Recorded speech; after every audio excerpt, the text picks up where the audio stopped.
ইন্নাল্লাযীনা হাক্কাত আলাইহিম কালিমাতুল আযাবি লা ইউমিনুন, আল্লাহ বলেন নিশ্চয়ই যাদের উপরে শাস্তির বাণী নির্ধারিত হয়ে গেছে তারা কোনোদিন ঈমান আনবে না। ওয়ালাউ জাআতুম কুল্লু আয়াতিন হাত্তা ইয়ারাউল আযাবাল আলীম, যদিও আপনি তাদের কাছে নিয়ে আসেন সমস্ত নিদর্শনগুলি তারপরও তারা ঈমান আনবে না যতক্ষণ না তারা দেখবে বেদনাদায়ক শাস্তি। আর বেদনাদায়ক শাস্তি দেখার পরে ঈমান আনলে সেই ঈমান কবুল হবে না। এটা আল্লাহর আইন। মানুষের মৃত্যুর ফেরেশতা হাজির হয়ে গেলে তখন প্রত্যেকটা মানুষ কিন্তু ঈমান আনবে। কোরআনে এটা বারবার আল্লাহ বলেছেন বহু জায়গায়। কিন্তু মৃত্যুর ফেরেশতা হাজির হয়ে গেলে আল্লাহ তাআলা আর কোনো মানুষের ঈমান কবুল করবেন না। মৃত্যুর ফেরেশতা যখন হাজির হবে তখন কিরামুন কাতিবিন আমলনামা বন্ধ করে চলে যাবে। এরপরে যে কথা মানুষেরা বলবে ফেরেশতার সাথে আলাপ আলোচনা হবে, এটা কিছু লেখাও হবে না, গৃহীতও হবে না। এটা তো আপনারা বারবার দেখছেন, ফেরাউন মৃত্যুর সময় ঈমান এনেছিল, আল্লাহ তা কবুল করেন নেই। এরকম সবার ক্ষেত্রে প্রত্যেকটা মানুষই মৃত্যুর সময় ঈমান আনবে। এই জন্য মৃত্যুর নাম ইয়াকিন। ওয়াবুদু রাব্বাকা হাত্তা ইয়াতিয়াকাল ইয়াকিন, আল্লাহ বলেন তুমি তোমার রবের ইবাদত করো ইয়াকিন আসা পর্যন্ত। ইয়াকিন মানে মৃত্যু। আর মৃত্যুর সময় সবাই ইয়াকিন করে যে নবীরা যা বলছে সত্য, নবীদের ওয়ারিস ওলামারা যা বলছে সব সত্য। এই মৃত্যুর সময় সবাই এটা ইয়াকিন করে, কিন্তু এই সময় এটা আল্লাহ কবুল করবেন না। ওটা টাইম দেওয়া আছে যে এই সময় না, এর আগে যদি তুমি ঈমান আনো সেটা আল্লাহ কবুল করবেন। এই জন্য হাত্তা ইয়ারাউল আযাবাল আযীম। ওয়ালাউ জাআতুম কুল্লু আয়াতিন, তাদের কাছে সকল নিদর্শন যদি নিয়ে আসা হয় তবুও তারা ঈমান আনবে না। হাত্তা ইয়ারাউল আযাবাল আলীম, যতক্ষণ না তারা দেখতে পাবে বেদনাদায়ক শাস্তি। এখন এই বেদনাদায়ক শাস্তি দেখতে পেয়ে যদি ঈমান আনে, এই ঈমানটা তো কবুল হবে না। মৃত্যুর সময় যদি আল্লাহ ঈমান কবুল করতেন তো একটা মানুষও দোজখে যাইতো না, সব মানুষ ভেস্তে যেত। কাজে মৃত্যুর সময় কারো ঈমান কবুল হবে না।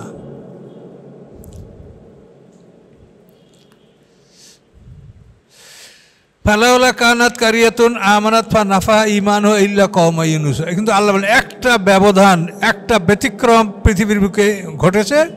সেটা হলো যে একটা জাতি, ফালাউলা কানাত কারিয়াতুন আমানাত ফানাফাহা ঈমানুহা, কোনো জনপদের ঈমান বিপদ দেখে জনপদের ঈমান তাদের কোনো উপকার করে নাই।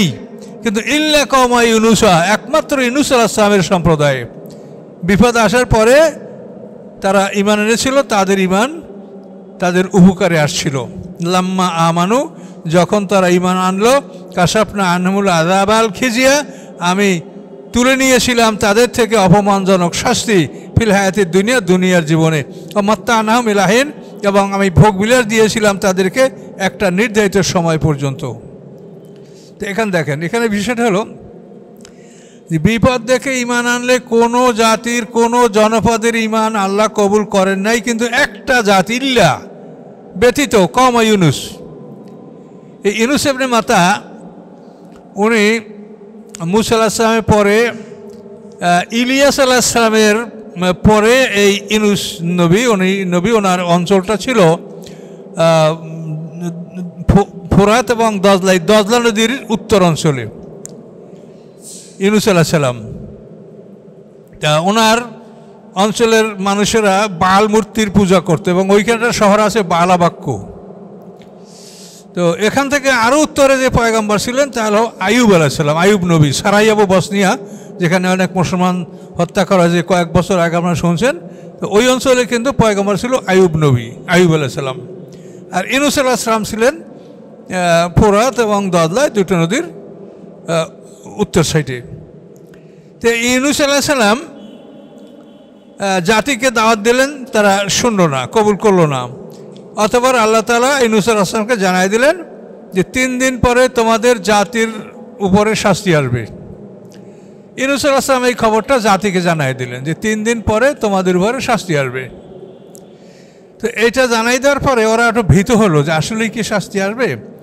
তখন ওরা অনুসন্ধান করলো যে ইউনুস আলাইহিস সালাম যদি আমাদেরকে ত্যাগ করে চলে যান তাহলে আমরা বুঝবো যে শাস্তি আসবে, আর তিনি যদি আমাদের থাকেন তাহলে আমরা মনে করবো যে শাস্তি আসবে না। তো ওরা ইউনুস আলাইহিস সালামের গৃহে অনুসন্ধান করে দেখতে পাইলেন যে ইউনুস আলাইহিস সালাম নাই। তখন ওরা ভীত হয়ে গেল যে পয়গম্বর আমাদেরকে ছেড়ে চলে গেছে, শাস্তি আমাদের আসবে। তখন ওই লোকগুলো সবাই একত্রিত হয়ে ঈমান আনলো এবং আল্লাহর কাছে এমনভাবে তারা তওবা করলো যার দৃষ্টান্ত পৃথিবীতে মানে দ্বিতীয়টা নাই। তারা মা এবং শিশু এদের পৃথক খোয়ারে আটকায় রাখলো। এখন মা এখানে বসে কান্দে, বাচ্চারা ওখানে বসে কান্দে আর আল্লাহর কাছে মাপ চায়। গরুগুলি গাভীগুলি এক জায়গায় রাখছে আটকে, বাচ্চাগুলি আলাদা রাখছে। গরুগুলি ওইখানে চিৎকার করে, বাচ্চাগুলি ওইখানে চিৎকার করে। এইভাবে একটা ভয়ঙ্কর অবস্থায় তারা আল্লাহর কাছে তওবা করেছে। এই তওবা করার ফলে আল্লাহ তাআলা তাদের শাস্তিটা প্রত্যাহার করেছেন। এই জন্য আল্লাহ বলেন যে বিপদ দেখে ঈমান আনলে কোনো জনপদকে আমি ক্ষমা করি না ইল্লা কওম ইউনুসা, ইউনুস আলাইহিস সালামের জাতি ব্যতীত। এই একটা জাতিকে আল্লাহ তাআলা শাস্তি আসার প্রতিশ্রুতি দেওয়ার পরে তারা ঈমান আনছে এবং তাদের ঈমান আল্লাহ কবুল করেছেন। এখন এদের ঈমান যে আল্লাহ কবুল করছে তা তো ইউনুস আলাইহিস সালাম জানে না। এখন সে দেখে যে 3 দিন পার হয়ে গেল কিন্তু বিপদ আসলো না। তখন পয়গম্বর ভীত হয়ে গেলেন যে আমি এদের সাথে বলছি যে শাস্তি আসবে 3 দিনের মধ্যে, এখন শাস্তি আসে নাই, তাহলে ওরা তো আমাকে হত্যা করবে, বলবে যে তুমি আমাদেরকে মিথ্যা ভয় দেখাইছো। এবং ওই সমাজে এরকম বিধানও ছিল, মিথ্যা প্রমাণ হলে তাকে হত্যা করত। তখন ইউনুস আলাইহিস সালাম কিন্তু পালালেন। পালাতে গিয়ে তিনি ভরার বোঝাই নৌকায় উঠেছিলেন। নৌকায় তিনি লটারির সম্মুখীন হলেন এবং সেখানে লটারিতে তিনি দোষী সাব্যস্ত হলেন। তাকে নদীতে ফেলে দেওয়া হয়েছিল এবং মাছে তাকে গিলে ফেলেছিল। এই ঘটনা আপনারা সবাই জানেন। কিন্তু বিষয়টা কিন্তু এখানে যে ইউনুস আলাইহিস সালাম 3 দিনের মধ্যে যখন দেখেন নাই যে শাস্তি আসে নাই, তখন উনি কিন্তু ভয়তে পালাচ্ছিলেন। আর আল্লাহর কথা হলো যে তুমি পালালে কেন? তুমি তো আমার পয়গম্বর, আমি তোমাকে কি বলি, তুমি আমার আদেশের আগে তুমি নিজে সে পালালে কেন? এই জন্য কিন্তু আল্লাহ তার উপরে এই কষ্টদায়ক শাস্তি, তাকে মাছে গিলে ফেলেছে এবং সেই সমুদ্রের তলদেশে মাছ যখন ডুব দিয়ে গেছে তখন ইউনুস আলাইহিস সালাম সেই পাথরের নুড়িগুলি আল্লাহর জিকির করছে। এটা শুনে উনি ওইখানে বসে দোয়া করলেন, লা ইলাহা ইল্লা আনতা সুবহানাকা ইন্নী কুনতু মিনাজ জালিমিন। এই দোয়া পড়ার পরে আল্লাহ বলেন ফাস্তাজাবনা লাহু, আমি তার ডাকে সাড়া দিলাম। ওয়া নাজ্জাইনাহু মিনাল গাম্মে, এবং তাকে আমি বিপদ থেকে মুক্তি দিলাম। ওয়া কাযালিকা নুনজিল মুমিনিন, এবং এভাবেই আমি মুমিনদেরকে মুক্তি দিয়ে থাকি। তো এই ইউনুস আলাইহিস সালামের একটাই ব্যতিক্রম। এরপরে তার ঘটনা অনেক বিস্তারিত আছে বিভিন্ন জায়গায়, যে আল্লাহ তাআলা মাছকে হুকুম দিলেন যে খবরদার আমার পয়গম্বর যেন কোনো ক্ষতি না হয়। অথবা মাছ ইউনুস আলাইহিস সালামকে নদীর একটা বালুর চরে তাকে বমি করে ফেলা দিলেন এবং সাথে সাথে আল্লাহ তাআলা সেখানে একটা কদু গাছ সৃষ্টি করলেন। এই কদু গাছের ছায়ায় ইউনুস আলাইহিস সালাম সেখানে বিশ্রাম করতেছিলেন এবং আল্লাহর পক্ষ থেকে একটা পাহাড়িয়া বকরি তার কাছে হাজির হলো। সেই বকরির দুধ উনি পান করতেন। আর এইভাবে আস্তে আস্তে তিনি সুস্থ হয়ে ওঠেন। তারপর তার জাতির কাছে খবর দেওয়া হয় এবং তিনি জাতির কাছে ফিরে যান। তো এখানে এই একটা বিষয় আল্লাহ বলছেন ব্যতিক্রম, যে ঈমান শাস্তির প্রতিশ্রুতি এসে গেলে কোনো জাতিকে আমি ক্ষমা করি না, কিন্তু একটা জাতিকে আমি ক্ষমা করেছিলাম, তা হচ্ছে ইউনুস আলাইহিস সালামের জাতি। এই ঘটনাটা, এটা খুব বেশি লম্বা করে বলার কোনো দরকার নাই, এই তো বিষয়টা আপনারা বুঝেছেন। তো আল্লাহ বলেন লাম্মা আমানু কাশাফনা আনহুমুল আযাব আল খিজিয়া ফিল হায়াতিদ দুনিয়া, যখন তারা ঈমান এনেছিল আমি তুলে নিয়েছিলাম তাদের থেকে অপমানজনক শাস্তি এই দুনিয়ার জীবনে, ও মাত্তানাহুম ইলা হিন, এবং আমি তাদেরকে ভোগবিলাস দান করেছিলাম নির্দিষ্ট সময় পর্যন্ত। আল্লাহ বলেন হে রাসূল ওয়ালাউ শাআ রাব্বুকা লাআমানা মান ফিল আরদি কুল্লুম জামিয়া, হে রাসূল আপনার রব যদি ইচ্ছা করতেন তো পৃথিবীর সব মানুষ মুমিন হইতো। আল্লাহ যদি ইচ্ছা করতেন যে পৃথিবীর সব মানুষ মুমিন হয়ে যেত, কেউ কাফের থাকতো না। এখন আল্লাহ বলছেন আমি জান্নাত জাহান্নাম দুটোই ভরবো, কাজে আমি সব মানুষ, আমি আমার ইচ্ছায় সব মানুষের মুমিন বানাবো না। আমি হক এবং বাতিল কত্তাবিয়ান রুশদু মিনাল গাই, আলোকিত পথ এবং অন্ধকার পথ দুটো আমি স্পষ্ট করে দিয়েছি, তোমরা নিজ ইচ্ছায় ঢোকো কোন পথ থেকে ঢুকবা। যদি আলোকিত পথে ঢোকায়, যে হুজুরে আজকের নামাজে এই আয়াতটা পড়লেন ঈশার নামে সূরা বাকারার, যে দুটা পথ আলোকিত করে দেওয়া হয়েছে, সৎপথ এবং অন্ধকার পথ, আলোর পথ অন্ধকারের পথ, তুমি যেটাই ঢুকবা ঢুকো। এবং তোমার জন্য এই আল্লাহর কোরআন আসমানের কিতাব এগুলি সকলের জন্য উন্মুক্ত। এখানে শুধু মুসলমানদেরকে বলা হয় না যে মুসলমানরা শুনবে আর অমুসলিমরা শুনবে না, এখানে বলা হয়েছে সবার জন্য উন্মুক্ত। যারা মুসলমান হয়েছে তারাও তো মুশরিক ছিল, তারাও তো মূর্তি পূজক ছিল। তো তোমারই তো ভাই সে মুশরিক ছিল, সে ইমানদার হইলা। আর তুমি দেখেন এই যে সাদ ইবনে আবি ওয়াক্কাস রাসূলের সাহাবী, ইনি হলেন বেহেশতের রোকন। আর উতবা ইবনে আবি ওয়াক্কাস তারই আপন ভাই, সে পাথর মেরেছে, যার পাথর আঘাতে রাসূলের দান্দার শহীদ হয়েছে। তাহলে সাদ ইবনে আবি ওয়াক্কাস হলেন রাসূলের সাহাবী, যিনি রাসূলকে সার্বক্ষণিকভাবে বদরের উহুদের যুদ্ধে তিনি পাহারা দিয়েছেন, হেফাজত করেছেন। আর তারই আপন ভাই উতবা ইবনে আবি ওয়াক্কাস। তাহলে আল্লাহ কি কারোর জন্য হেদায়েত কি আল্লাহ তাআলা গোপন রেখেছেন? তোর আপনই দুই ভাই, এক ভাই জান্নাতের রোকন, বেহেশতের রোকন সাদ ইবনে আবি ওয়াক্কাস, তার আপন ভাই উতবা ইবনে আবি ওয়াক্কাস, সে রাসূলকে পাথর মেরে আহত করেছে। তো এইভাবেই আল্লাহ তাআলা বলেন যে তোমাদের জন্য আমার হেদায়েতের বাণী উন্মুক্ত, তোমরা ইচ্ছা করে ঢোকো, কে কোনটায় ঢুকবা। যদি ডানে ঢোকো জান্নাত, বামে ঢোকো জাহান্নাম। এভাবে জান্নাত জাহান্নাম উভয় আল্লাহ পূরণ করবেন। আল্লাহ বলেন যে আপনি কি মানুষের উপরে আপনি জবরদস্তি কম্পেল করবেন মানুষকে যে তারা মোমেন হলো না কেন, হইতেই হবে না। আপনার রব চাইলে সবাই মোমেন হইতো, কাজে আপনার কাছে দাওয়াত আপনি পৌঁছে দেন, আল্লাহ তাআলা জান্নাত জাহান্নাম দুটোই পরিপূর্ণ করবেন। যাদের ভাগ্যে আছে তারা সেভাবেই জান্নাতের রাস্তা ধরবে, আর যাদের ভাগ্য খারাপ তারা জাহান্নামের রাস্তা ধরবে। অমাকানের আপসে আনতু মানে ইল্লা বিইজনিল্লাহ, কোনো মানুষের পক্ষে সম্ভব নয় যে আল্লাহর অনুমতি ছাড়া সে ঈমান আনবে। এখানে আল্লাহর ইচ্ছা আছে।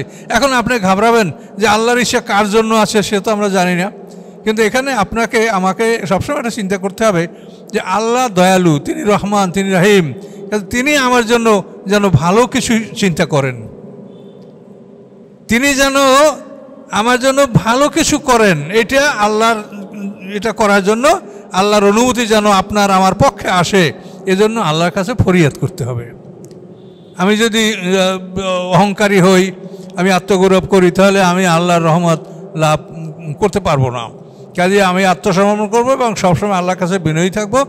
আর আল্লাহর কাছে আমি চাবো যে আল্লাহ যেন আমার ইমানের জন্য আল্লাহর পক্ষ থেকে অনুমতি থাকে, অনুমোদন থাকে, আল্লাহ যেন ভালো চান আমার জন্য। এটা আমি আল্লাহর কাছে এভাবে দোয়া করব, নম্র থাকবো, বিনয়ী থাকবো, তাহলে আল্লাহ তাআলা আমাদের কল্যাণ মঞ্জুর করবেন, চাবেন আমাদের জন্য। ফাহাল ইয়ানজুরুনা ইল্লা মিসলা আইয়ামিল্লাযিনা খালাউ মিন ক্বাবলিহিম, তারা অপেক্ষা করে না আর কিছুর, মক্কাবাসীদেরকে বলা হচ্ছে তারা অপেক্ষা করে না আর কিছুর, বরং দৃষ্টান্ত ওইগুলির, খালাউ মিন ক্বাবলিহিম, যারা তাদের পূর্বে চলে গেছে, তাদের পূর্বে যারা চলে গেছে তাদের দৃষ্টান্তের অপেক্ষা করে মক্কাবাসীরাও, যে পয়গম্বরের বিরোধিতা করার ফলে তারা ধ্বংস হবে। কুল, আপনি বলুন, ফান্তাজিরু, তোমরা অপেক্ষা করো, ইন্নী মাআকুম মিনাল মুনতাজিরিন, আমি তোমাদের সাথে আসি অপেক্ষাকারীদের অন্তর্ভুক্ত। সুম্মা নুনাজ্জি রুসুলনা আল্লাযিনা আমানু, আল্লাহ বলে অতঃপর আমি মুক্তি দিয়ে থাকি আমার রাসূলগণকে এবং যারা ঈমান এনেছে তাদেরকে, কাযালিকা হাক্কান আলাইনা মুমিনিন, এবং এভাবেই আমার কর্তব্য মুক্তি দেওয়া মুমিনদেরকে। তাহলে আল্লাহ মুক্তি দেবেন কাকে? আল্লাযিনা, সুম্মা নুনাজ্জিল লাযিনা আমানু সুম্মা নুনাজ্জি রুসুলনা, আল্লাহ অতঃপর আমি মুক্তি দেব আমার রাসূলগণকে, আল্লাযিনা আমানু, এবং যারা ঈমান এনেছে রাসূলের সাথে তাদেরকে আমি মুক্তি দেব, এবং এভাবেই আমার কর্তব্য মুমিনদেরকে মুক্তি দেওয়া। সমস্ত পয়গম্বর ক্ষেত্রে এটাই হয়েছে। নূহ আলাইহিস সালামের সময় মুমিনরা নৌকে উঠেছে, কাফেররা ডুবে মারা গেছে। আদ, সামুদ, ফেরাউন, সমস্ত জাতির বেলায় রাসূল এবং মুমিনরা আল্লাহর পক্ষ থেকে মুক্তি পেয়েছে এবং কাফেরদেরকে আল্লাহ ধ্বংস করেছেন। তো আমি আপনাদেরকে একটু বর্তমান প্রসঙ্গের উপরে, এটা হুজুর একরকম আমরা আলোচনা করছি 103। বর্তমান প্রসঙ্গে আমাদের কিছু কথা আমাদের বলা দরকার বলে আমরা মনে করি। কথাগুলো কোরআনের, তবে সরাসরি কোরআনের না, কোরআনের সাথে সাংঘর্ষিকও না, এরকম কিছু জরুরি কথা আমাদের জীবনে যেটা জরুরি সেটা আমরা বলবো। সেটা হলো যে নেতা নির্বাচন। আমাদের একটা সময় আসতেছে যে আমরা সবাই হয়তো আবার স্বাধীনভাবে আমাদের মতামত ব্যক্ত করতে পারবো, এরকম একটা আশা আমাদের মনে সঞ্চার হয়েছে, তাই না? তাহলে এখন এই নেতা নির্বাচনে আমাদের কি জিনিস করণীয় এবং কি জিনিস বর্জনীয় সেটা আমি আপনাদেরকে বলবো। তো আন্তর্জাতিক আইনে বলা আছে যে নেতা নির্বাচন করার জন্য আপনাকে 5টা জিনিস আপনাকে লক্ষ্য রাখতে হবে। 1 নম্বর হল ক্যারেক্টার, 2 নম্বর উইজডম, 3 নম্বর কারেজ, 4 নম্বর টলারেন্স, 5 নম্বর অ্যাডজাস্টমেন্ট। এই 5টা জিনিস আপনাকে লক্ষ্য রেখে নেতা নির্বাচন করতে হবে। এবং এর প্রসঙ্গে আপনারা মনে করলে এটা মোবাইলে টাইপ করে নিতে পারেন এই 5টা ইয়ে, যদি কেউ মনে করেন যে মোবাইলে টাইপ করে নেবেন এই 5টা জিনিস, কেউ মনে নেবেন টাইপ করে? ওদিকে দেন যাদের মোবাইলে।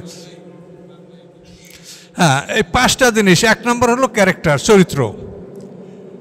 এখন এই চরিত্র জিনিসটা এমনই একটা জিনিস যে চরিত্র না থাকলে আপনি এমন লোককে নেতা নির্বাচন করবেন না, আপনার বিপদ হবে। তো এখন এই চরিত্রবান লোক, নবী রাসূলুল্লাহ তো আল্লাহর পক্ষ থেকে বিশুদ্ধ মানুষ, আর পৃথিবীতে আমরা যে চরিত্রবান হব এর একমাত্র মাধ্যম হল আল কোরআন, গায়বী বিশ্বাস। যদি আমি জানি যে আমি অচিরেই বিচারের সম্মুখীন হব এবং সেই বিচার এত কঠিন যে দুনিয়ায় সেটা আপনি কল্পনা করতে পারেন না, যেটা সরাসরি কোরআনে বলা আছে, একটা মানুষের মুখের ভিতর থেকে লোহার শিকল ঢুকাইয়া মলদার থেকে বের করে সেই শিকলটা আংটার সাথে আটকাইয়া সেই মানুষটাকে গরম পানির কুয়োর মধ্যে নিক্ষেপ করা হবে। সেখানে গরম পানিতে ফুটে ফুটে তার চামড়াটা নিঃশেষ হয়ে যাওয়ার পরে ডাঙ্গায় তুলে তার চামড়ার ব্যবস্থা করা হবে এবং আগুনে তাকে ফেলে দেওয়া হবে। এটা পরিষ্কার কোরআনে, ইয়াতুফুনা বাইনাহা ওয়া বাইনা হামিমিন আন। গরম পানি এবং আগুন এই দুটার মধ্যে তার মানে চক্কর, তার পরিভ্রমণ, এটা কোরআনে বলা আছে। তো এখন দেখেন পৃথিবী থেকে এই শাস্তি কেউ দিতে পারবে যে একটা মানুষের মুখ থেকে লোহার শিকল ঢুকিয়া মলদার থেকে বের করিয়া তাকে গাইছে তারপর গরম পানির কুয়োর মধ্যে এবং আগুনের মধ্যে? এটা পৃথিবীতে সম্ভব না। আল্লাহ এই জন্য বলেন যে আমার শাস্তি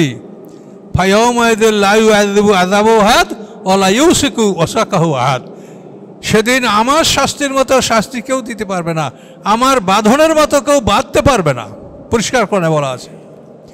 এই জন্য চরিত্রবান মানুষ হতে হলে তাকে গায়বী বিশ্বাস করতে হবে যে আমার এই পৃথিবীর জীবনটা জীবন না, আমার সামনে একটা জীবন আছে, আমি যে কোনো অন্যায়ের জন্য আমি বিচারের সম্মুখীন হব। এই চিন্তাটা যে মানুষের মধ্যে আছে সেই চরিত্রবান হবে। এছাড়া কোনো মানুষ, আপনি মানুষকে এখন সবাই চরিত্রবান, এখন কেউ ঘুষ খায় না, কেউ চাঁদাবাজি করে না, হ্যাঁ, কেউ আত্মসাৎ করে না। এটা একটা বিপ্লব হয়েছে, ছেলেরা আপনাদেরই সন্তান, তারা সমাজে একটা ভূমিকা পালন করছে, এখন তাদের কারণ এইটা আছে। কিন্তু এরা কি চিরদিন রাস্তায় থাকবে? এরা যখন ঘরে উঠে যাবে, এরা যখন এদের কাজে লিপ্ত হবে, তখন যখন আবার মুক্ত সমাজ হবে, তখন দেখবেন যে ওই আগের মতো ঘুষও চলছে, আগের মতো ওই চাঁদাবাজিও চলছে, আত্মসাৎ চলছে, সবই চলবে। তার কারণ আপনারা তো এর আগেও দেখেছেন যেগুলো চলছে কম বা বেশি। তো এগুলির একমাত্র উপায় হলো যে আপনি যদি গায়বী বিশ্বাস করেন, এই যে কোরআনের প্রথম বাক্যটা কি, আল্লাযীনা ইউমিনুনা বিল গায়ব, কোরআনের সন্দেহ নাই, এই কথা বলার পরপরে দ্বিতীয় কথাটা বলা হয়েছে গায়বী বিশ্বাস। তো এই গায়বী বিশ্বাস ছাড়া কশ্চিনকালেও মানুষ চরিত্রবান হবে না।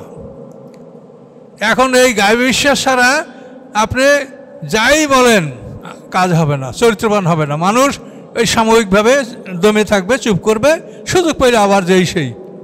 কথা বুঝতে পারছেন? কাজে এই জন্য আমাদের গায়বী বিশ্বাস এটা জন্মাতে হবে এবং এই চরিত্রবান মানুষ সৃষ্টি করতে হলে ধর্মীয় শিক্ষা, নৈতিক শিক্ষা, এই শিক্ষা না আসা পর্যন্ত কখনোই আমরা চরিত্রবান মানুষ আমরা পারবো না, কোনোভাবেই না। এটা মাইরিয়া পিটিয়া কোনো মানুষকে চরিত্রবান বানানো যায় না। দেখেন আমাদের সমস্যার অবস্থাটা কি, খুবই মারাত্মক কথা, খুবই দুঃখজনক কথা। ওই আমাদের মঠবাড়িয়াতে একটা প্রচলিত কথা আছে, আমার বাড়ি যেখানে ওখানে সৌদি আরবের এক লোক আসছে তার কোনো কাজে ওই অঞ্চলে, তো ওনার একটা ব্যাগ চুরি হয়ে গেছে। ব্যাগ চুরি হয়ে গেছে, তো ব্যাগটা উদ্ধার করা গেছে যে একটা ছেলে, এটা 15-20 বছর আগের খবর, একটা ছেলে আওয়ামী লীগ করে, ওই ছেলেটা ব্যাগটা চুরি করছে। এখন ওই সৌদি ব্যাগটা পাই এখন বলে কুল্লু আওয়ামী লীগ আলী বাবা, কথাটা বুঝতে পারছেন? কুল্লু আওয়ামী লীগ আলিবাবা, মানে সমস্ত আওয়ামী লীগ হচ্ছে আলিবাবা মানে ডাকাইত। আলিবাবা 40 ডাকাইত আছে না এই যে ইয়ের মধ্যে, আলিফ লাইলা বই, এটা তো বিরাট কাহিনী, অনেক এর মধ্যে ভালো মন্দ অনেক কিছু আছে। তো ওই আলিবাবা মানে ডাকাত, তেমনি কালে কুল্লু আওয়ামী লীগ আলিবাবা, এইটা নিয়ে সবাই হাসাহাসি করে যে কুল্লু আওয়ামী লীগ আলিবাবা, সবই ডাকাত। তাহলে আসলে তো এখন ফলটা তো তাই দেখা গেল যে আসলে কুল্লু আওয়ামী লীগ আলিবাবা, কিন্তু অন্য রাজ্যের খুব ভালো, তাও কিন্তু এটা আপনি মনে করতে পারেন না। তার কারণ আমরা আগে পরে আমাদের অনেক বয়স, আমরা অনেক শাসন আমল দেখেছি, কিন্তু কেউ কিন্তু খুব ভালো ছিল না, কেউ একটু ভালো, কেউ একটু মন্দ, এই 19-20, কিন্তু কেউ ভালো না। তো এইটা ভালো করার যেটা পদ্ধতি সেটা আমরা বলার দরকার। আমরা বলছি যে আপনারা এই ধর্মীয় শিক্ষাকে যদি কম্পালসারি না করা হয়, নৈতিক শিক্ষা যদি মানুষকে দেয়া না হয়, তবে কোশ্চিনকালেও মানুষকে আপনি ভালো করতে পারবেন না। আমাদের কথা আমরা বলে যাচ্ছি। এবং আপনি যদি চরিত্রবান মানুষ না পান, তাহলে আপনি এই নির্বাচনে আপনার অংশগ্রহণ না করা ভালো। তার কারণ আল্লাহ কোরআনে যে কথাগুলো বলেছেন, মাইয়াসপা সাফাতান হাসানাতান ইয়াকুল্লাহু নাসিবুম মিনহা, যে ভালোর জন্য সুপারিশ করবে সে ভালোর একটা অংশ পাবে। অমাইয়াসপা সাফাতান সাইয়াতান ইয়াকুল্লাহু নাসিবুম মিনহা, এবং যে খারাপ কাজের জন্য সুপারিশ করবে সে খারাপ কাজের একটা অংশ পাবে। কোরআনের আয়াত, সূরা নেসার মধ্যে আছে। হুজুর কাছে আপনার দরকার আয়াত নাম্বার নিয়ে নিন। তাহলে এখন এই কোরআনে যখন এই কথা বলা আছে, আপনি একটা ভালো লোক নির্বাচন করতে পারেন, তো ওই লোকটা ন্যায্য সালিশি করবে, মানুষের মধ্যে মীমাংসা করে ঝগড়া মিটাবে, এবং এগুলি প্রত্যেকটা কাজে এক একটা হজের সব তার আমলনামায় লেখা হবে। আর আপনারা যেহেতু তাকে নির্বাচন করেছেন, আপনারা ওই হজের সব আপনাদের আমলনামায় আল্লাহ লিখে দিবেন। আল্লাহর এজন্য কোনো অভাব নাই। আর পক্ষান্তরে যদি আপনি এমন একটা লোক নির্বাচন করেন যে দেখা গেল সে ওই ভিজিএফ কার্ডের গম, গরিবের অধিকার, সাধারণ মানুষের অধিকার সব লুটতরাজ করে ফেলাইছে, তাহলে আপনি দেখবেন যে আপনার আমলনামায় ওনার পাপের একটা অংশ আপনার আমলনামায় জমা হয়ে যাবে। হাসরের ময়দানে আমলনামা দেখে আপনি অবাক হয়ে যাবেন যে আমি চুরি করি নাই, অথচ আমার নামে গম চুরি লাগছে কেন ফেরেশতারা। তো তখন আপনাকে এটাই বলা হবে যে আল্লাহর কোরআন কি বলেছে তোমাকে, যে তুমি যদি একটা খারাপ কাজে সুপারিশ করো, তাহলে ওই খারাপ কাজের একটা অংশ তুমি পাবে, এটা তো কোরআনে বলা আছে। তা তুমি খারাপের সুপারিশ কেন করলে? তো এই জন্য এইসব বিষয় আমাদের আপনাদেরকে জানিয়ে দেওয়া দরকার। এই জন্য আমরা বলছি যে এ ব্যাপারে আপনারা সতর্ক থেকে কাজ করবেন। ক্যারেক্টার, চরিত্রবান লোক দরকার। তারপর হলো 2 নম্বর হলো উইজডম। ক্যারেক্টার, চরিত্রের পরে উইজডম, অর্থাৎ তার প্রজ্ঞাবান লোক হতে, মহাজ্ঞানী মানুষ। জাতির যারা নেতৃত্ব দেয় তারা যদি মহাজ্ঞানী না হয়, তো শত শত বছর পর্যন্ত একটা জাতি কষ্ট ভোগ করতে থাকে এবং একটা জাতি ধ্বংসের মুখে পতিত হয় যদি নেতৃত্ব দিতে যদি ভুল করে। এটা মারাত্মক ব্যাপার। কিন্তু আমি এই জন্য আপনাকে দৃষ্টান্ত পেশ করছি, তা আপনি বুঝতে পারবেন। আমরা এখন বাংলাদেশ, 71 সালের পর থেকে আমরা এটা বাংলাদেশ। 71-এর পূর্বে 47 থেকে 71 পর্যন্ত এটা ছিল পাকিস্তান। তার আগে এটা ছিল ব্রিটিশের একটা প্রদেশ। এই তো এই দেশের ইতিহাস। তো এখন এই ব্রিটিশ থেকে যখন এই দেশকে স্বাধীন করার জন্য আন্দোলন চলছিল, তখন হিন্দু মুসলমান একসাথেই আন্দোলন করেছে এবং 1885 খ্রিস্টাব্দে কংগ্রেস, অল ইন্ডিয়া কংগ্রেস গঠিত হয়েছে এবং সেই কংগ্রেসের অধীনে এই জিন্নাহ সাহেব, আমাদের ফজলুল হক সাহেব এবং ভারতের অন্যান্য মহাত্মা গান্ধী সহ অন্যান্য নেতারা, এরা সবাই লিয়াকাত আলী সব, মানে এই অল ইন্ডিয়া কংগ্রেসের সাথে একসাথে আন্দোলন করত। কিন্তু জিন্নাহ সাহেবের এমন একটা প্রজ্ঞা যে উনি চিন্তা করলেন যে আমরা একসাথে আন্দোলন করে যদি দেশ স্বাধীন করি, তো স্বাধীনের পরে আমরা আবার পরাধীন হয়ে যাব। তার কারণ মুসলমানদের চাইতে হিন্দুরা শিক্ষা, দীক্ষা, অর্থে সব দিক থেকে তারা ছিল অগ্রগামী, আর মুসলমানরা ছিল পিছিয়ে। তার কারণটা কি? কারণ হলো মুসলমানদের নেতৃত্বের ভুল। তার কারণ ভারতবর্ষে যখন একটা জেনারেল শিক্ষা চালু করা হলো, আপনার বিরক্ত হবেন না তো? ভারতবর্ষে প্রথম কিন্তু এই যে মাদ্রাসা শিক্ষা, এটা কিন্তু 1781 সালে ওয়ারিং হেস্টিংয়ের আমলে এই মাদ্রাসা প্রতিষ্ঠিত হয়েছে, 1781-তে। কিন্তু এই শিক্ষার উদ্দেশ্য ছিল যে ভারতবর্ষে যে এত বড় একটা দেশ, একটা উপমহাদেশ, তো এই দেশটা পরিচালনা করতে হলে যে আইন কানুন, বিচার ব্যবস্থা, এটার জন্য যে মুসলমানদের কাজী পদ, এই পদে যাতে লোকেরা চাকরি করতে পারে বা দেশ চালাতে পারে, এই জন্যই কিন্তু 1781 সালে ওয়ারিং হেস্টিংয়ের আমলে মাদ্রাসা প্রতিষ্ঠিত হয়েছিল। কিন্তু পরবর্তীতে হিন্দুরা, তারা তো তৈলি ওস্তাদ এবং অনেক বুদ্ধি রাখে, তখন রাজা রামমোহন রায় এবং ডেভিড হেয়ার, এই দুইটা লোক ব্রিটিশকে বোঝাতে চেষ্টা করলো যে আপনারা একটা জেনারেল শিক্ষা চালু করেন, ইংলিশ মিডিয়ামে একটা শিক্ষা চালু করেন, তাহলে ওই ইংলিশ মিডিয়ামে শিক্ষিত হবে যারা, তারা আপনাদের কথা বুঝবে, আপনারা তাদের কথা বুঝবেন, আপনারা দেশ পরিচালনার কাজে তাদেরকে লাগান। আর এই মৌলভী সাহেব যদি বানান, তারা উর্দু, ফার্সি, আরবিতে আপনারা এটা শিখবে, তখন আপনারা তো এটা বুঝবেন না। তখন ওদের মাথায় এটা ঢুকলো, আর মাদ্রাসা যদি করে ফেলছে এটা বন্ধ করা যায় না, ওটাও চলুক। আর এদিকে তারা একটা জেনারেল শিক্ষা চালু করলো। এই জেনারেল শিক্ষা চালু করার সাথে সাথে ভারতের মুসলমান নেতারা বলল ইংরেজি পড়া হারাম। এখন নেতাদের কথা তো সাধারণ মানে, এখন ইংরেজি পড়া হারাম, আমাদের দেশ গেছে, এখন যদি আমরা আবার ইংরেজি পড়ি তাহলে আমাদের ধর্মও যাবে, এই তাদেরকে বোঝানো হলো ইংরেজি পড়া হারাম, তারা ইংরেজি পড়লো না। ফলে অবস্থাটা এমন দাঁড়ালো যে 1830 সালে যখন ক্যালকাটা ইউনিভার্সিটি সৃষ্টি হলো, এই ইউনিভার্সিটিতে মুসলমানদের একটা ছেলেও ভর্তি হইতে পারলো না। শুধুমাত্র 2-3টা লোক, মোহাম্মদ আলী, শওকত আলী আর হলো সৈয়দ আমির আলী, এই 3টা লোক। স্যার আপনারা যে বিয়াম্মা কলেজ আছে দেখেন না, বিয়াম্মা কলেজ, এই বিয়াম্মাকে জানেন? এলো মোহাম্মদ আলী, শওকত আলীর মায়ের নাম বিয়াম্মা, ওই নামে এটা রাজশাহীতে আপনাকে কলেজ স্কুল আছে, আমরা ওই মেন বিয়াম্মা, এই বিয়াম্মা হলেন মোহাম্মদ আলী, শওকত আলীর মা। তো যাই হোক, এই বড় ফ্যামিলির 2-4টা লোক ছাড়া আম জনতা তারা কেউ ইংরেজি পড়ে নাই। ফলে এই ইউনিভার্সিটিতে যখন এই শিক্ষিত লোকরা বের হলো, তারা সবাই হিন্দু, এবং এরা সচিব থেকে আরম্ভ করে কেরানি পর্যন্ত সব চাকরিগুলি তারা পেয়ে গেল। মুসলমানরা লেখাপড়া জানে, কি চাকরি তাদেরকে দেবে? মুসলমানদের চাকরি থাকলো কি জানেন? মেরদা, পেয়াদা, চৌকিদার। আপনি দেখেন 100 বছর আগের ইতিহাসে দেখেন, যারা সমাজে সবচাইতে বড়, অনেক জমি জমার মালিক, অনেক শত শত বিঘা সম্পত্তির মালিক, তারা কেউ চৌকিদার, দফাদার, মেরদা, পেয়াদা, এছাড়া তাদের কোনো চাকরি ছিল না।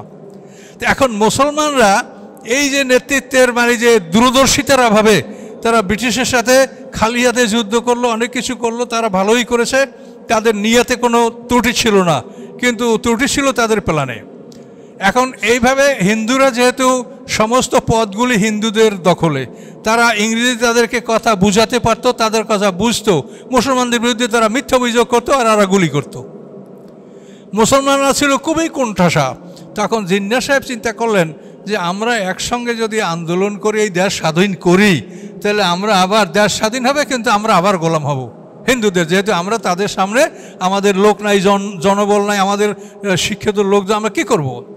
তখন কিন্তু জিন্নাহ সাহেব 2 নেশন থিওরি, যেটা দ্বিজাতি তথ্য, তখন উনি এই 2 নেশন থিওরি আবিষ্কার করলেন, এবং এখানে তিনি এটাই বললেন যে এখানে আমরা পাক ভারত উপমহাদেশে 2টা জাতি, হিন্দু এবং মুসলমান, কাজে আমাদের 2টা জাতির জন্য 2টা স্বাধীন রাষ্ট্র আমরা চাই।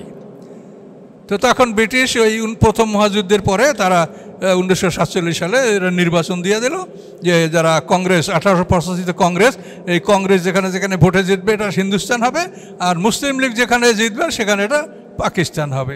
এইভাবে নির্বাচন 1947-এ, এই 47 নির্বাচনে মুসলমানদের মুসলিম লীগ, এটা কিন্তু 1906 সালে ঢাকাতে এটা হয়েছে। পাকিস্তান ওরা বড় অংশ, কিন্তু আসলে মুসলিম লীগ এটা বাংলাদেশে এটা হয়েছে, সলিমুল্লাহ বাহাদুরের নেতৃত্বে মুসলিম লীগ প্রতিষ্ঠিত হয়েছে 1906 সালে বাংলাদেশে। তো এই মুসলিম লীগের নেতৃত্বে এখন এই দেখেন ওনার যে 2 নেশন থিওরি, এইটা যদি উনি ওই সময় না করতেন আর সব হিন্দু মুসলমান একসঙ্গে আন্দোলন করে যদি ব্রিটিশ তাড়াতো, তাহলে ব্রিটিশ চলে যাওয়ার পরপরই আবার মুসলমানরা হিন্দুদের গোলামিতে তারা আবদ্ধ হতো।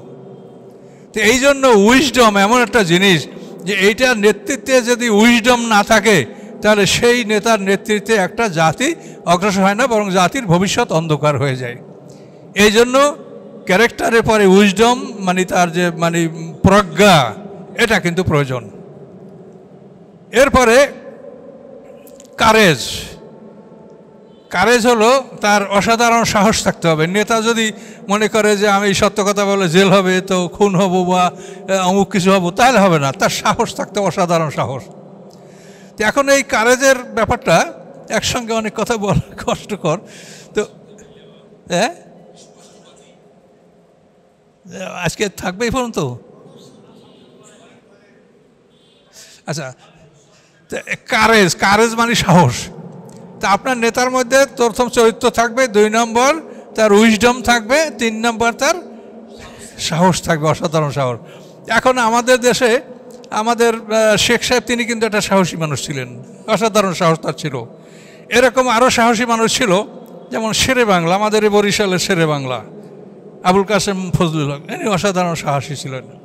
তো এখন এই সাহসী মানুষের ইতিহাস, এই আমাদের শেখ সাহেব উনি কিন্তু পাকিস্তান আমলে অ্যাসেম্বলিতে ডেপুটি স্পিকার শাহেদ আলী ওনাকে সিআর ডেপুটি মারি ফেলেছিল।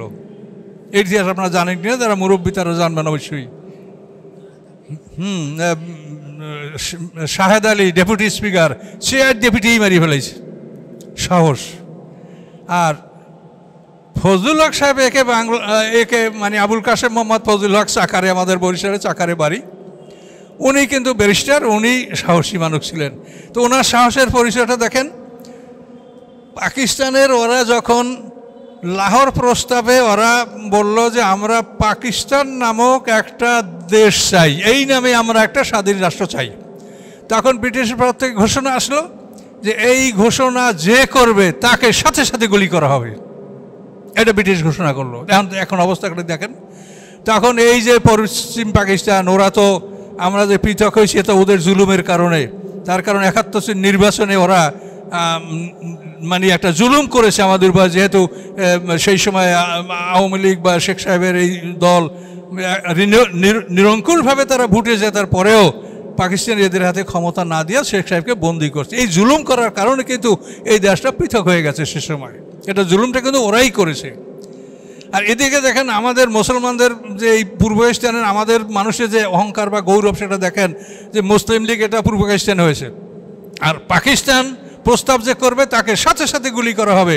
তখন শেরে বাংলা লাহোর প্রস্তাব, এটাকে লাহোর প্রস্তাব বলা হয়, তখন এরকম বুকের কোটটা ছিঁড়ে, বুদামগুলো ছিঁড়ে ফেলা দিয়া বলে যে আমি ঘোষণা করলাম যে পাকিস্তান নামক একটা দেশ আমরা চাই। তো শেরে বাংলাকে তো গুরিয়ার করা হলো না, তার উপাধি হলো টাইগার অফ বেঙ্গল, শেরে বাংলা। এ হলো সাহসিকতার পরিচয়। তাহলে এভাবে আপনি যদি একটা জিনিস বিবেচনা করেন, তাহলে ক্যারেক্টার, উইজডম, কারেজ, তারপর টলারেন্স হলো সহনশীলতা। অত্যন্ত ধৈর্যশীল হতে হবে। আপনাকে মানুষের সময় অসময় বিরক্ত করবে, আপনাকে ঘুমাতে দেবে না, আপনাকে খাইতে দেবে না, আপনি নাস্তা করতে পারবেন না। এই আপনি খাইতে বসছেন, কষ্ট করে আসি বলে স্যার এই সিগনেচারটা লাগবে, আপনি রাগ করবেন না, ওটা সে আপনাকে করে দিবেন তাকে। এইভাবে আপনাকে অসাধারণ সহনশীলতা, টলারেন্স, এটা থাকতে হবে। আর 5 নম্বর হলো অ্যাডজাস্টমেন্ট, সমন্বয় সাধন। হিন্দু, মুসলমান, খ্রিস্টান, বৌদ্ধ, আপনার পক্ষে বিপক্ষে, আপনাকে কে ভোট দিল কে না ভোট দিল এটা না, আপনি সবার নেতা, আপনি নির্বাচিত হয়ে যাওয়ার পরে আপনি সবার নেতা। কাজে আপনাকে অ্যাডজাস্টমেন্ট, সমন্বয় সাধন করতে হবে। কোনো সংখ্যালঘু যেন তার মনে ভয় না থাকে যে আমি এই দেশের নাগরিক, আমার ভয় করবো কেন, সংখ্যালঘু কেন হবে, যে দেশের নাগরিক তারা সবাই নাগরিক, সমান অধিকার, সবাই নাগরিক, কাজে আবার সংখ্যালঘু কেন থাকবে, মনে ভয় কেন থাকবে। কাজে এই ধরনের তার যে একটা অ্যাডজাস্টমেন্ট, মানে সমন্বয় সাধন, এটা করার মতো গুণ থাকতে হবে। তো এই 5টা গুণের অধিকারী যারা দেখে আপনারা তাদেরকে নেতা নির্বাচন করবেন। এটা আন্তর্জাতিক আইনেও বলে এবং ইসলামেও এটার বৈপরীত্য কিছু নাই, এবং এটা ইসলাম বা কোরআনের খেলাফ, এটার মধ্যে কিছু নাই। কাজে এই বিষয়টা আপনারা মাথা রাখবেন, নিজেরাও আপোষে আলোচনা করবেন এবং অন্য ভাইদেরকেও বুঝাবেন। এই জন্য বলছি যে আপনার ইচ্ছা করলে এটা মোবাইলে এটা ফটো করে নিয়ে নেন যে 5টা গুণ কী আপনার থাকতে হবে। আমানতু বিল্লাহ, আস্তাগফিরুল্লাহ আল্লাযী লা ইলাহা ইল্লা হুয়াল হাইয়ুল কাইয়্যুম ওয়া আতুবু ইলাইহি, লা হাওলা ওয়া লা কুওয়াতা ইল্লা বিল্লাহিল আলিয়্যিল আযীম। আল্লাহুম্মা সাল্লি আলা মুহাম্মাদ ওয়া আলা আলি মুহাম্মাদিন কামা সাল্লাইতা আলা ইব্রাহিম ওয়া আলা আলি ইব্রাহিম ইন্নাকা হামিদুম মাজিদ। আল্লাহুম্মা বারিক আলা মুহাম্মাদ ওয়া আলা আলি মুহাম্মাদিন কামা বারাকতা আলা ইব্রাহিম ওয়া আলা আলি ইব্রাহিম ইন্নাকা হামিদুম মাজিদ। আল্লাহুম্মা আমিন। রব্বানা যালামনা আনফুসানা ওয়া লাম তাগফির লানা ওয়া তারহামনা লানাকুনান্না মিনাল খাসিরিন। रब्बना आतिना फिद दुनिया हसनत व फिल आखिरति हसनत व क़िना अज़ाबन नार रब्बना अलैका तवक्कलना व इलैका नबना व इलैकल मसीर रब्बना ला तजअलना फितनतल लिल्लज़ीना कफ़रू वग़फ़िर लना रब्बना इन्नका अंतल अज़ीज़ुल हकीम सुब्हान रब्बिका रब्बिल इज़्ज़ति अम्मा यसिफून व सलामुन अलल मुरसलीन अल्हम्दुलिल्लाहि रब्बिल आलमीन।